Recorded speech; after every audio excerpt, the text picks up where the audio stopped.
20장 1절부터 17절까지 말씀 우리 다 같이 한 절씩 교독하면서 읽도록 하겠습니다. 다윗이 라마라요스에서 도망하여 요나단에게 이르되 내가 무엇을 하였으며 내 죄악이 무엇이며 내 아버지 앞에서 내 죄가 무엇이기에 그가 내 생명을 찾느냐.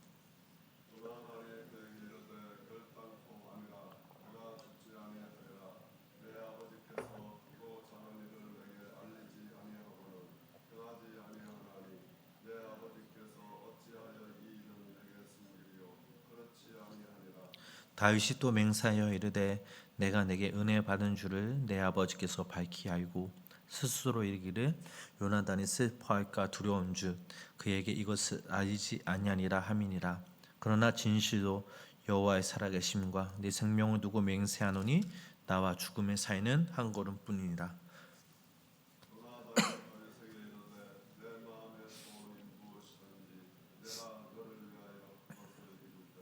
다윗이 요나단에게 이르되 내일은 초하루인즉 내가 마땅히 왕을 모시고 앉아 식사를 하여야 할 것이냐. 나를 보내어 셋째 날 저녁까지 들에 숨게 하고.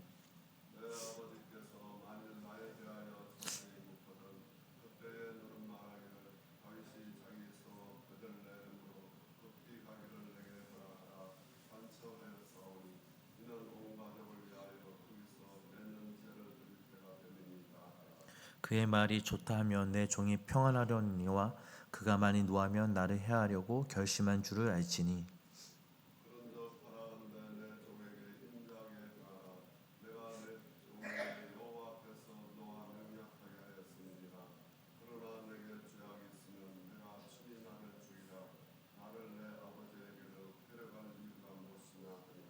요나단이 이르되 이 일이 결코 내게 일어나지 아니하리라.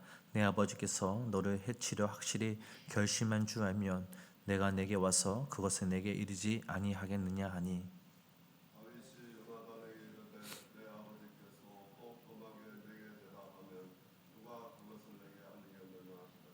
요나단이 다윗에게 이르되 오라 우리가 들로 가자 하고 두 사람이 들로 가니라.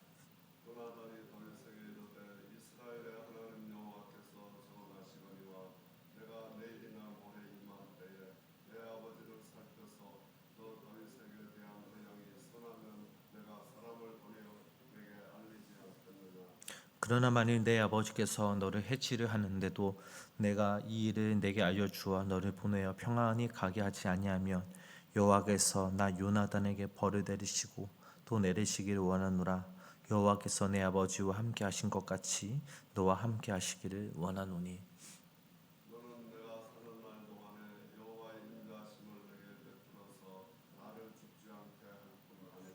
여호와께서 너 다윗의 대적들을 지면에서 다 끌어 버리신 때에도 너는 내 인자함을 내 집에서 영원히 끊어 버리지 말라 하고.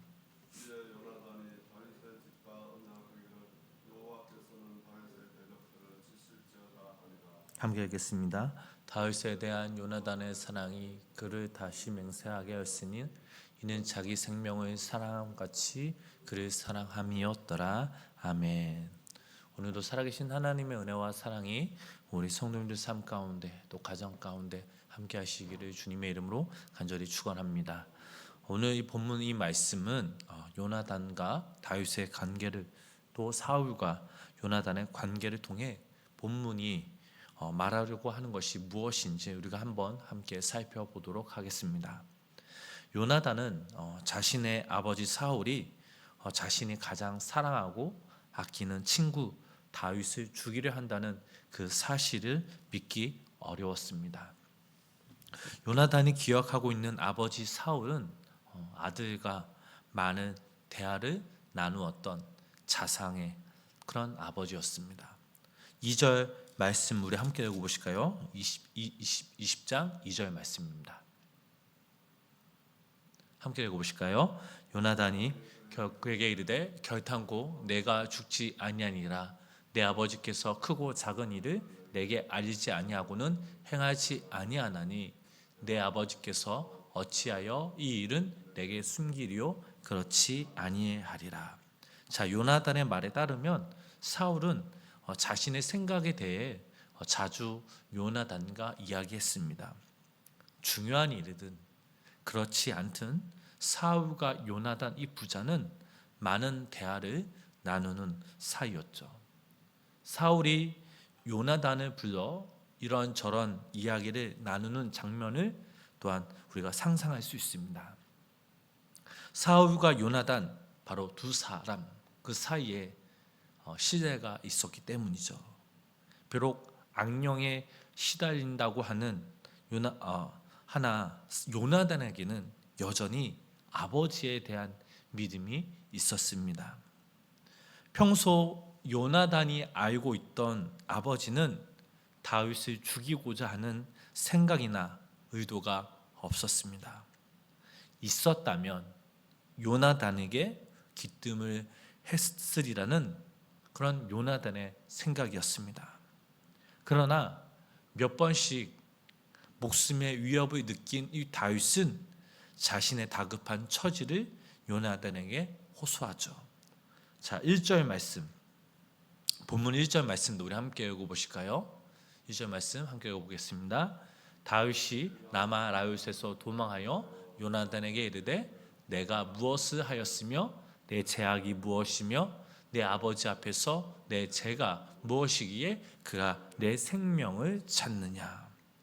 다윗은 자신과 죽음 사이에 그 사이가 바로 한 걸음뿐임을 이야기하며 자신의 절박한 심정을 요나단에게 토로했습니다.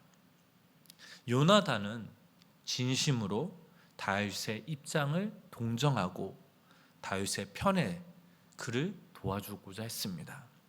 그리고 자신의 아버지가 다윗을 죽이려 하는 것이 분명한 사실인지 확인하고자 계획을 세웠습니다. 아버지가 다윗을 죽이려 하는 것이라면 요나단이 숨어있는 다윗이 보는 앞에서 화살을 멀리 쏘는 것으로 신호를 삼았습니다. 그러나 요나단은 차라리 그 사실을 확인하지 않는 것이 좋을 뻔했습니다. 사울은 유대인들의 중요한 축제일이었던 월삭, 즉 매월 초하룻날이면 자신의 측근들과 함께 식사를 했는데 다윗이 계속해서 보이지 않자 요나단에게 그 이유를 물었습니다. 그러자 요나단은 미리 생각해 두었던 대로 대답을 했고 자신에게 돌아온 아버지의 대답은 차마 듣고 싶지 않았던 내용이었습니다. 자, 그 말씀이 오늘 본문 30절, 31절 저희가 읽지 않았지만 오늘 이 말씀들도 함께 읽어보도록 하겠습니다. 30절, 31절 말씀입니다. 사울이 요나단에게 화를 내며 그에게 이르되 폐역 무도한 계집의 소생아 내가 이새의 아들을 택한 것이 내 수치와 내 어머니의 벌거벗은 수치됨을 내가 어찌 알지 못하냐. 이새의 아들이 땅에 사는 동안은 너와 내 나라가 든든히 서지 못하리라. 그런즉 이제 사람을 보내어 그를 내게로 끌어오라.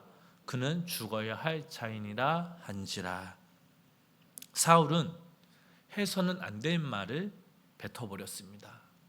요나단은 자신의 어머니를 들먹이며 자신에게 심한 말을 했던 것을 차라리 참을 수 있었습니다.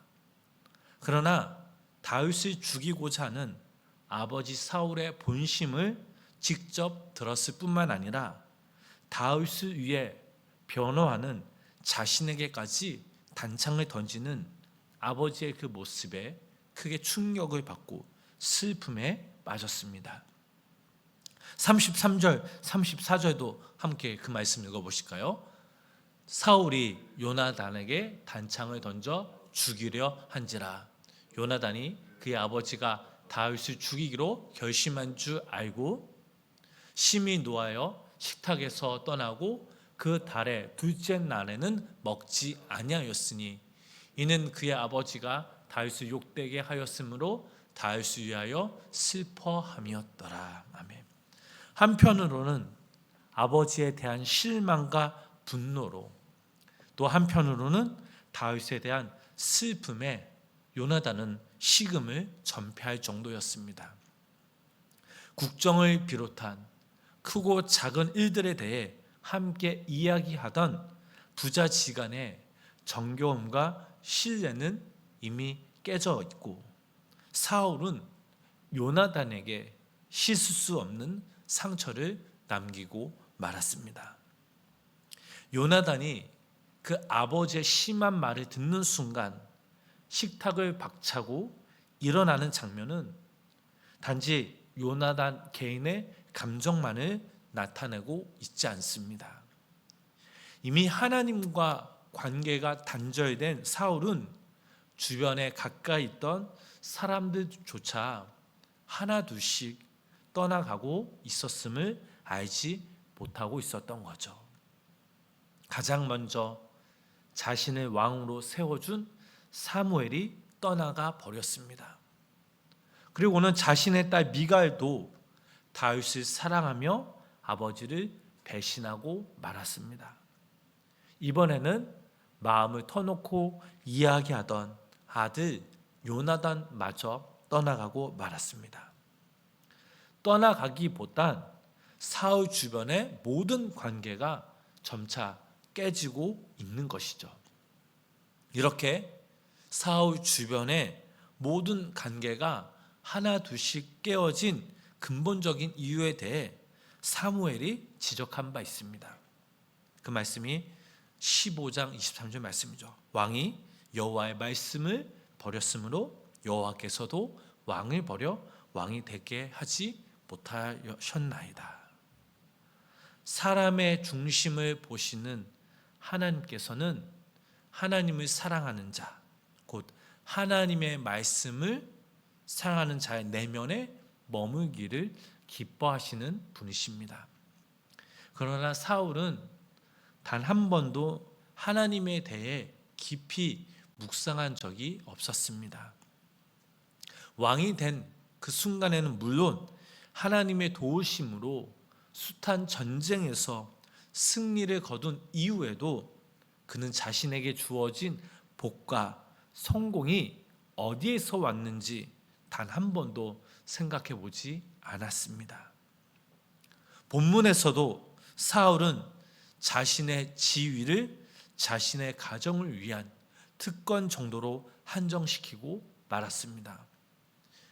이스라엘에게 왕이 왜 필요한지, 그리고 자신이 왜 왕이 되어야 했는지, 자신의 왕됨을 통해서 나타내시고자 했던 하나님의 섭리와 계획이 무엇인지에 대해서 사울은 전혀 관심이 없었을 뿐만 아니라 철저히 무지했습니다.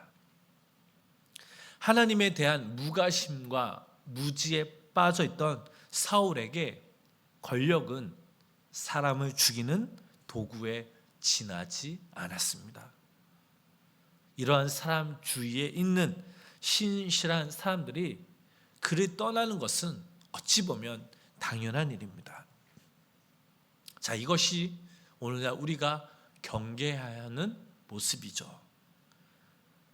우리가 믿는 이 기독교가 어떤 종교입니까? 그 기독교의 중심인 예수님이 어떤 분이십니까? 저와 우리 성도님들은 우리 예수님을 우리 삶의 주인으로 섬기고 또 우리 나라와 민족과 또 우리의 자신과 가정과 사업만을 위한 천박한 기복신앙으로 전락시키는 어리석은 신앙의 삶을 살지 말아야 합니다. 그렇게 안 살려면 오늘날 우리가 어떻게 해야 합니까? 철저히 이 십자가 앞에서 자기 부인을 있어야 합니다. 오늘 우리가 하나님의 그 말씀 앞에서 철저히 자기를 부인하지 않는다면 우리에게 주어진 그 환경, 건강, 또한 지식, 힘, 지위, 물질 등은 하나님을 대신하여 우리 스스로를 높이는 자랑거리에 지나지 않습니다. 나아가 그러한 것들이 우리 스스로를 높이는 자랑거리를 뛰어넘어 우리가 일평생 최선을 다해서 지켜야 하는 우상이 되고 마는 것이죠. 또한 그것을 지키기 위해 하나님의 뜻과 말씀은 뒤로 하고 결국은 사울처럼 자신의 권력만 지키려 하는 추악한 모습으로 전략하고 마는 것이죠. 사랑하는 우리 성도 여러분, 오늘 우리가 이 시간 또 이 거룩하고 복된 주일, 우리가 이 하나님 앞에서 우리 자신을 하나님께 드림으로 말씀 앞에서 늘 나를 부인하고 내 자아가 깨어지고 오직 십자가만을 바라보며 살아가시기를 주님의 이름으로 간절히 축복합니다. 그럴 때 우리를 통해 사울이 돌리지 못한 그 영광을 우리는 하나님께 돌릴 수 있게 됩니다. 그래서 우리가 신앙생활을 하면 할수록 사울과 같이 하나님을 떠나는 삶이 아니라 다윗과 같이 하나님의 언약을 이루는, 하나님의 말씀에 순종하며 하나님과 늘 가까이 하며 말씀을 사모하며 그 말씀을 지키며 행하며 또한 하나님께 귀하게 쓰임받는 귀한 믿음의 성도님들의 삶이 되시길 주님의 이름으로 간절히 축원합니다. 기도하겠습니다. 사랑과 은혜가 많으신 주님, 우리가 소유한 그 무엇이 우리의 우상이 되어 있지는 않는지 오늘 이 시간 우리 한번 돌아봅니다. 하나님을 위한 물질과 건강과 힘과 능력과 지식, 지위가 아니라 나의 물질과 건강과 지식과 지위를 지켜주시는 그 하나님으로 전락시킨 우리의 죄를, 우리의 모습을 용서하여 주시옵소서. 저희의 연약한 이 믿음을 하나님께서 불쌍히 여겨주시고 오늘도 이 시간 우리가 이 말씀 앞에 진정 우리 스스로를 쳐서 우리가 하나님께 복종시키게 하시고 부단히 날마다 깨어지는 우리 모두가 되게 하여 주시옵소서. 그리하여 하나님의 언약을 온전히 이루는 다윗과 같은 삶을 살아가는 우리 모두가 되게 하여 주시옵소서. 오늘 하루도 우리가 이 시간 또 살아갈 때에 오늘 들은 말씀을 붙잡고 또 우리가 하나님을 사모하며 또 하나님의 말씀에 순종할 수 있는 믿음을 허락하여 주시고 이 시간 우리가 함께 드리는 우리 간구, 우리 기도 제목들이 하나님 앞에 상대되어질 때에 하나님께서 들어주시옵고 하나님이 그때에 하나님의 방법으로 일하시고 역사하여 주시옵소서. 감사드리며 이 모든 말씀 예수님의 이름으로 간절히 기도드렸습니다. 아멘.